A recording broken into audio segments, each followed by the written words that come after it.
Hi, Miriam. Welcome to the show. Thanks so much, John. It's nice to see you. Nice to see you too. Where are you located?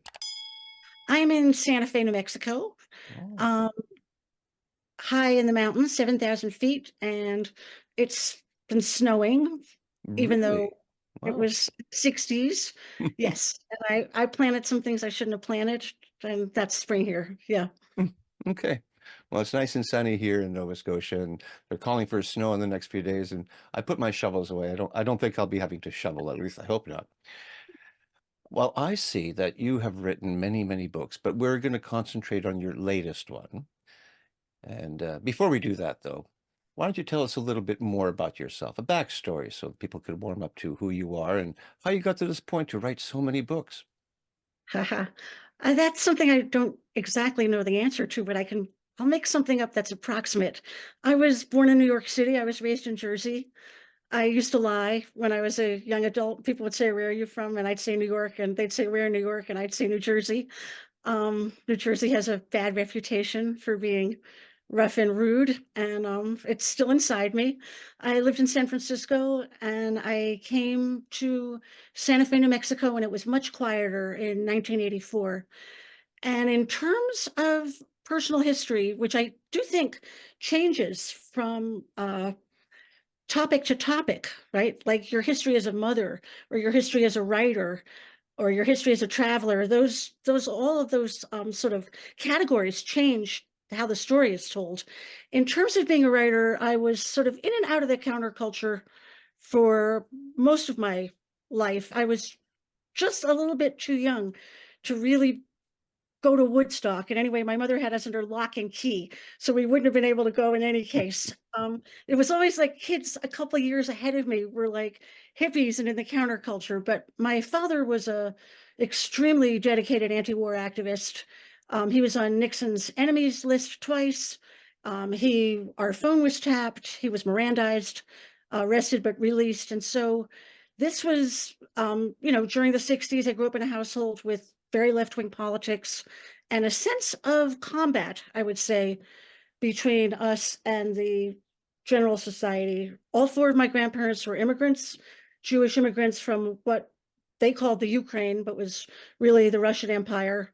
Yeah. Um, they spoke a lot of languages, as we used to say, not very well. Um, I'm not sure whether my mother's mother was literate or not. We never saw her read. So they came out of an old world, immigrant world, and my mother's father lived with us, a very special person to me. But I grew up in what's called Yiddishkeit, Yiddish speaking, Right. left wing, trade unionist um, background. And after that, then the 60s, and then kind of drifting around the United States and coming to Santa Fe in the 80s, and Santa Fe itself being a kind of a bubble and also a place where cultures really, really meet and sometimes collide, very dynamic. And then all of a sudden, you and I have been talking earlier about turning 30, and I turned 30, and I had found my home. So I've been pretty much in the same house for 40 years. Excellent. Excellent. We have some similar background. I'm Hungarian, and my parents escaped from Hungary in 56. My mother was pregnant with me, so I grew up with immigrant parents, and they were quite left-wing. My father was very much for the truth and Mhm. equality and non-discriminative practices. So that's the household I grew up in. So Yeah, very and I similar. think it's quite formative. Yeah, Um, yeah, yeah. So your book, Commune of the Golden Sun, that's your latest book. You want to talk about that? I do, because it's my right now, since it's my latest book, it's my favorite book. And Mm, it was hard to write. The setup is essentially there's a commune in central New Mexico, and it closes its doors to the outside world after COVID, and in the sort of alternate future reality that the book is based on, near future. Um, a president of the United States refuses to resign, even though he's lost an election, and becomes a tyrant, and then there's civil war. So the commune is very much based on the fact that my husband Rich lived in communes till he was well past the age of 30. And I visited Twin Oaks Commune in Virginia numerous times. It's a quite a long-lived American commune, but just American utopianism in general. And I have some knowledge and a lot of sympathy for those small communities. And New Mexico and Southern Colorado were just full of them. New Buffalo, Drop City. It's a huge part of sort of 60s history in the Southwest. So here's my little commune, and they've shut their doors and they lie to their children who are getting born and tell them the world has been destroyed. There's no world. And I'm following a little cohort of 4 friends. And when they're about 13 or 14, they start to become suspicious. And by the time they're 16, they're ready to leave. Hmm. They know they're being lied to. So I think the book asks the question for those of us who were not raised in communes, but were raised in ordinary families, when did you realize you were being lied to about the world? The family's view of the world is never going to be accurate. And there's going to be things that are hidden, things that are kept from you. And how does that impact you? You could say almost that I'm influenced by, being second generation American. Um, I had a grandmother my father's mother, who would never speak about what had happened to her before she Yeah. came to the United States. And Yeah. she was 13 when she came. So those things I think are sort of subtle influences. So my four protagonists leave and they start walking. And I know central New Mexico pretty well. And they're going to walk out, but they don't know that there's Albuquerque and they don't know that there's anything really. One of them, Emmy, who's in a way, I would say probably the most central of the four, her mother is from the commune, got pregnant, had her, and then went to war when Emmy was 1 year old. So she's never met her mother. Her mother goes into combat because in the Civil War itself, which is kind of raging on the streets of Albuquerque. And then the Civil War is over and things are not that different really than they were before. And her mother, Tessa, becomes sort of an ordinary citizen, nurse practitioner, but she can't go back and get Emmy. They've been separated from each other. And so Emmy suspects that she's still alive and goes in search of her. So that's the hero's journey, the central part of the hero's journey in the book. There's an election year in your country this year, 2024, and it's highly contentious. So does your writing, because the way you described it, civil war, some president that refused to concede, I think we've seen that before. Um, is there anything of a nature of resistance against these political conditions that America is facing? Does that play a role in your writing of this book? I think sort of inevitably, I was writing the book during COVID, when it was, on the pandemic lockdown level. And here Right. in New Mexico, we were very, very restricted. We could not leave the state, except that we'd had to quarantine if we came back. And at that time, my father-in-law was dying. My granddaughter was 1 year old. So we were in the midst of a lot of family stress, trying to keep the group together and the pod together. And I was writing the book in a way, I think, to entertain myself, to be honest. Hmm. The same way that reading really can take you out of yourself, I feel writing can, but it was a very slow process, I think, because of everything that was kind of roiling around it. So, yeah, I mean, there was the sort of taking of the Capitol building while I was at the beginning of the book. And of course, often when you write a novel, particularly something speculative, it's just a simple what if. It's not a whole other planet. It's just like, Sure. well, what if that had worked? And what if then there was no more democracy in the United States? Yeah. And what if I've got this group of people that are already locked down and they want to stay locked down? How is that going to impact them? In a way, I think the book has some negativity in that after this huge revolution for freedom, we have an Albuquerque that still has a lot of crime, that has poor health care, that has carjacking, that has meth and other drugs. I mean, it has not become a utopia, but we're sort of back to the status quo, but people do feel free. Hmm. Um, Even though there's also global warming plays a part in it. So I would say, there was nothing prescient about writing this book. I was writing it in the middle of events that could easily continue on that trajectory. Oh, you say you started it in 2020? Just about. Okay, well, we didn't know what was going to happen with the election in November, and then certainly between November and January, all the hoopla that went on. As you were writing the book, did you see, like, I guess the question I'm asking is, either you had some sort of prophetic vision of a president not conceding and attack on the Capitol, or as you're writing the book, these things are happening and you're going back to your book and go, well, I'm going to alter it to sort of fit. How did you make the story sound almost similar to what's going on? Well, I started in the fall of 2020, Oh, I so see. Okay. that's not. And at first, I was very focused on the backstory, which is in Las Vegas, Nevada, which is about essentially a kind of an apocalyptic decay where people leave the big city for the commune, and trying to work my characters through and my lineage through. So that takes me a couple months. By the time I hit a couple months, I've got events that I can, extrapolate from. So it was really hand in hand. It was really happening, in kind of in real time as I was working on the draft. But that first draft took me over a year, so there was plenty of time for things to happen. I'm going to go over here and put some light on my face. End times. Are you at all interested in that? And not biblical, but dystopian. If there's going to be a civil war, and in your book, there is a civil war, but you say that after the war, things go back to relatively normal. Is that not generally the case when there's civil wars or revolutions? Things just go back to the way they were? I mean, obviously, from a historical perspective, yes and no. Um, but I think, I was raised in a utopian belief system.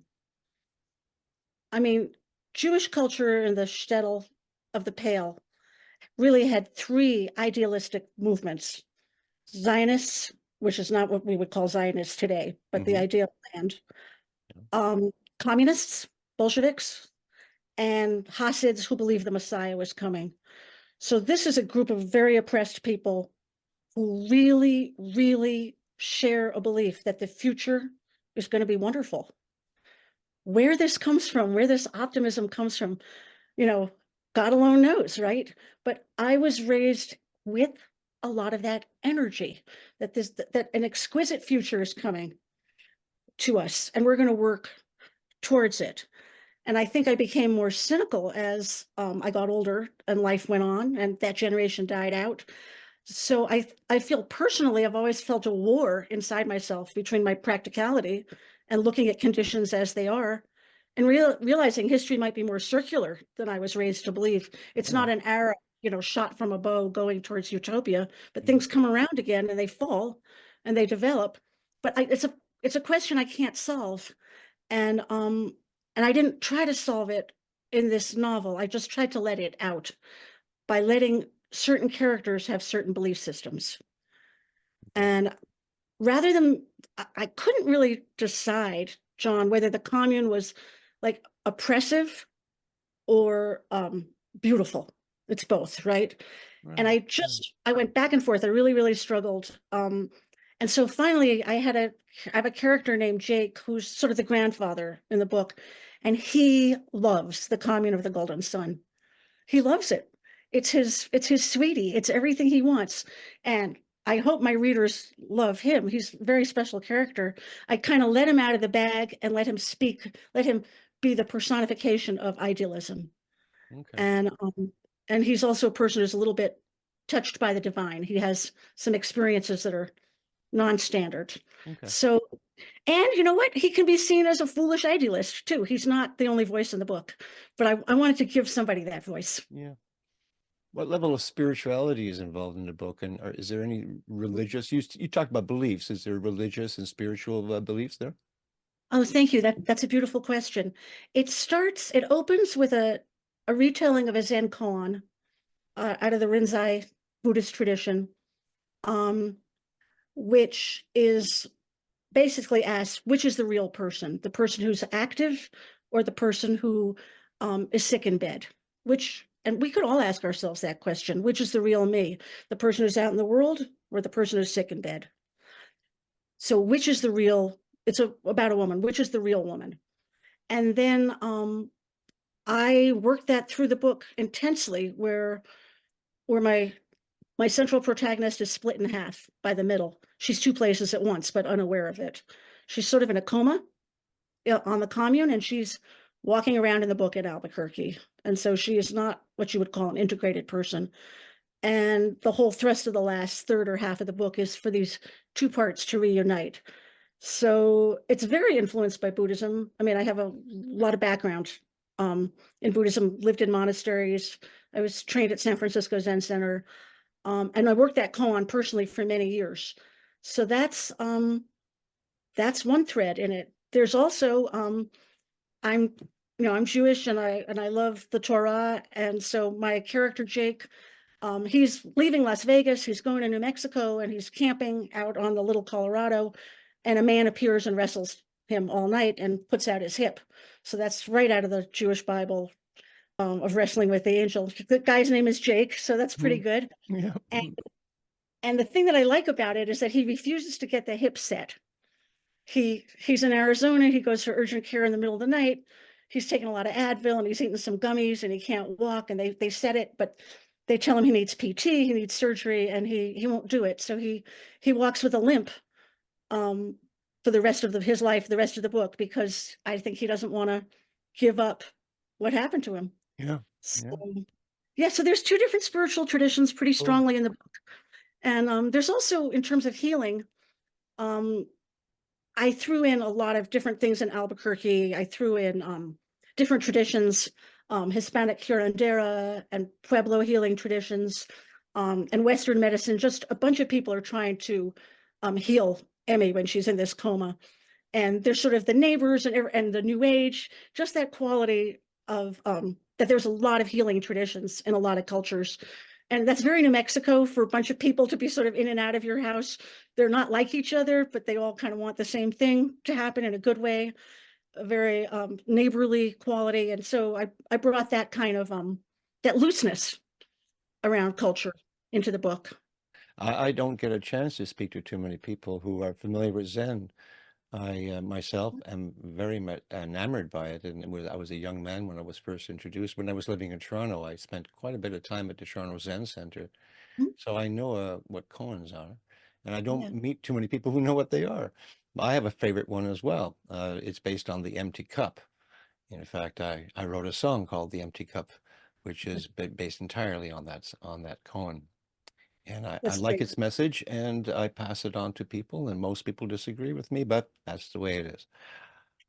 So cool. So cool. Um, so you spent time in San Francisco, the Zen Center there. Did you live there or did you just go there occasionally? My first husband, Robert Winson, who died as a young man, was a priest ordained at San Francisco Zen Center, Hmm. and and he worked for them in the greengrocers, and we lived on Rose Alley, right behind them. I've always been a terrible Zen student, anti-authoritarian. I don't like gurus. I don't like being told what to do. You can see this didn't work very well at all. I had the good fortune many years later to study koans with a teacher, Joan Sutherland Roshi, who was here for some time, and who's a Rinzai teacher, or really, I don't think she goes by schools. So I have a background in meditation, a background in koans, but I would say nobody would ever say be a Zen student like Miriam. I mean, I'm Right. sloppy, I pick and choose, but I have I have a lot of gratitude towards Yeah. it, enormous Yeah. gratitude. Yeah. Yeah. Zen can be a little tricky sometimes. I don't go around saying I'm a Buddhist or I'm a practitioner of Zen. To me, it was a way of thinking that helps me look at the world through a different lens, the one that makes more sense than the one that I'm told I should look through. Okay, so I this is a fiction book, but I understand you also write poetry. You want to talk Primarily, you want to talk about your poems? sure. I'd love to. I mean, I'm primarily a poet. That's what I'm trained as. Um, I was trained in college and in graduate school. I had good mentors. In college, I worked with Robert Fitzgerald, who was a classicist who translated the Iliad and the Odyssey. Um, I studied with John Malcolm Brennan in graduate school, who had taken Dylan Thomas around on tour in the United States. These were Oh, very old school kind of gentlemen, yes. and um, they were they were excellent mentors and teachers. And I'm influenced too by Philip Whalen, who was one of the original Beats. He's in Kerouac's novels. He was here in the early 80s. He came also for the Zen teacher that my husband came with.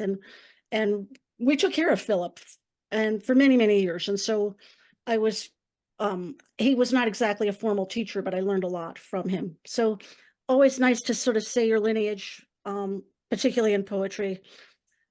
I've just been writing poetry my whole life. It's my primary craft. It's mostly I've taught, I taught at community college for 25 years and actually all over the country, the United States, but mostly focused on poetry. Um, on poetry really as a craft lineage, although I'm not a formalist. I mean, I'm basically a romantic, right? That's, you know, um, I was in a little collective called Tres Chicas, and we did with Joan Logie and Renee Gregorio, two Santa Fe um, and Northern New Mexico poets, and we did a selected called Love and Death Greatest Hits. So I would say that kind of says it all. I mean, poetry is supposed to be about love and death. Poetry should be greatest hits. I think poetry is also about landscape, obviously, and nature, although love and death, you could kind of say, are in nature. So I just I love it. I love it really pretty much more than anything. I read other people's poetry every day. I'm hugely nourished by, you know, the lineage of international poetry, by people being in that mindset, the intimacy of it, the beauty of it. And I would say it's my main way of understanding the world and of wanting to share what I understand. Hmm. So Yeah. The Hungarian Revolution in 1956, my father was in the square of the university when the revolution broke out, and there was a man who got up on the stage and recited a poem from Petőfi Sándor from the 19th century, or mid-19th century, a famous Hungarian poem. And as he was reciting that, it was all about liberty and freedom and not to be oppressed. The machine guns started mowing down people, and so the revolution started. So yeah, poetry started a revolution in Hungary. I mean, I have to say, if you're a poet in the United States, you can only feel jealousy for the poets of Eastern Europe and Latin America, where people actually think of poetry as something involved in Yeah. life and death. It's not marginalized, it's not academic. Pablo Neruda in Chile, when he had was essentially become sort of a bureaucrat in middle age, and he gets sent. There's a big strike, miners' strike in southern Chile, and he gets sent to try to help negotiate the strike.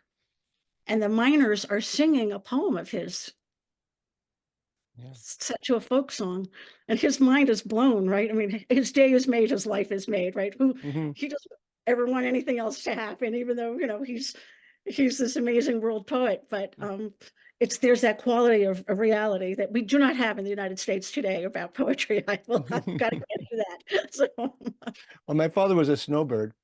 Um, he's passed away now, but between Montreal and Florida, typical Canadian snowbird. And he had a really close friend down in Florida, and he told me that this friend of his he's a poet, and I took great interest in asking, well, what kind of poetry? Well, he can't make a living at it, so he does greeting cards. Yeah, that's the story. that's about it, right? Okay, so you have a website. Looks rather interesting. You want to talk about that? Yes, Miriam's Well is the name comes from Hebrew Midrash, and I actually want to explain what that is, which is when the Israelites leave Egypt, they don't go to a place of freedom. They wander for 40 years in the desert. And there's a source of water, a mystical source of water that follows them. It appears when they settle down at night, it appears at night and it disappears in the morning. It's called Miriam's Well for Miriam, the prophetess. And I mean, living in the desert here, it's just the most beautiful thought that the water is following you because we're Hmm. tortured trying to get our water, right? Yeah. And worrying that if we turn on the faucet, we've hit the end of it. So the idea that there's a source of water that goes with you as you wander when you're unsettled, I think really speaks to me of poetry, really Yes, it speaks does. to me of Yeah. Yeah. literature. And so I did it for many years, at least 10 years, and it was a daily blog, which was not just my work. I've published hundreds and hundreds of other people from all over the world, actually. People would say, how can you write every day?" And the answer is, I can't. So I would have a little backlog, or if I knew that I was stressed out, I'd try to get some haiku poets from southern India to send me some work so I could do a little week on them. I mean, it was essentially like a giant sort of collaborative magazine, but I did a lot of micro essays, a lot of promotion of the arts just in walking distance from my house, the rail yard district, the west side of Santa Fe, which is notoriously the funky side of Santa Mm. Fe, really changed a lot since I've been here, just noticing everything and following land art, outsider art, folk art all over the country, the quirky, the odd, and people send me a lot of pictures and text. So that was very exciting. I closed it down about 2 years ago. Its time was over. Um, and now it's basically, just a way to get hold of me and see what I'm doing. Right. And your books are for sale through your website as well? I think my books are mostly for sale on Amazon. Okay. Right. I saw that. There's lots of them. How many books would you say you have? Well, it depends what you count as a book. Okay. Um, I've got a lot of little books, chapbooks, traditional for poets, Yes. in between. I've got a couple of electronic books that were Right. just done as e-zines, as little projects off electronic magazines. But I'd say probably about 30, 35. Hmm. you know. Um, Yeah, you mentioned that poetry books are short, and I like how short. I can understand that they would be. They run like a sort of chapbook length would be about 40, 45 pages, which is Mhm. chapbook is really like a pamphlet, Yeah. right? It can be very pretty. It's a super nice size. I think a poetry book, I'm a little superstitious. I was kind of educated to not have too long of a poetry book, maybe under the assumption that who would read such a long book? But it could be 100 pages, 120 pages, something like that. But I personally don't go over. Yeah. Well, I agree with you. With poetry, it's quickly digest, but then you have to ponder it for a while, read it over and over again. It's not like a book. Well, sometimes people read a fiction book twice or three times if they really like it. But poetry, you can go back and read it again and again and get new things, new feelings out of it. That's the way. Absolutely. Yeah. Okay, so how are sales for you? I don't know yet about Commune since it's just come out, and I'm basically, imploring each person I know to buy one. They're very inexpensive. They're like stocking stuffer. They're $6. Mm. Um, so I'll know more soon. You got to keep yourself under control and not keep looking on at your numbers. One good thing is the website library thing had 90 reviewers who wanted it, and the giveaway was for 30. So I know there's interest in terms of reviewers. And yeah, no, it's at that very initiatory stage, but it's funny. I think poets think if they write a novel, more people will read it because it's easier to understand. Yet if you're a poet, people think you're writing poetry, so there's a little cross genre. Hmm. But my favorite thing I think that ever happened to me was I was giving a reading and a book signing for some book, and somebody pulled my book which is about how to write poetry, called Unbroken Line. They pulled it out of their backpack and it was all mashed up and scribbled on. And they were like, "Would you sign this book?" And I was like, I made it into a backpack. That's good enough for me. So, but yes, I have optimism about Golden. Well, before we say goodbye to each other, give us your best pitch about Commune of the Golden Sun and why people should buy this book. The summer's coming up. Maybe it'll be a good summer read. So give us your best pitch. My best pitch, shall I hold up the book? My best pitch is sex, violence, intergenerational conflict, revolution, post-apocalypse, dystopia. On the other hand, love and friendship and identity and a fair amount of food and some magical redemptive experiences and people who are alive and dead trying to get on with each other. And it's short. And so here's my real pitch. I'll tell you how much I suffered. I suffered so much to try to get all of those things into something short.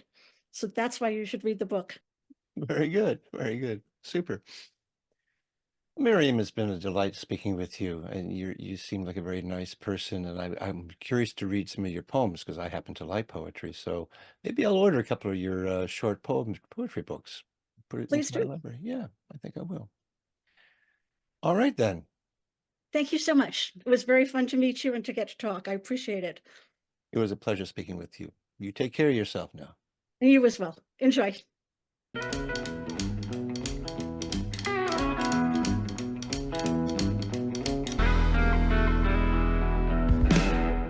Thank you for watching. If you like what I do here on Tell Me About Your Book, then please consider hitting that like button and leaving a comment.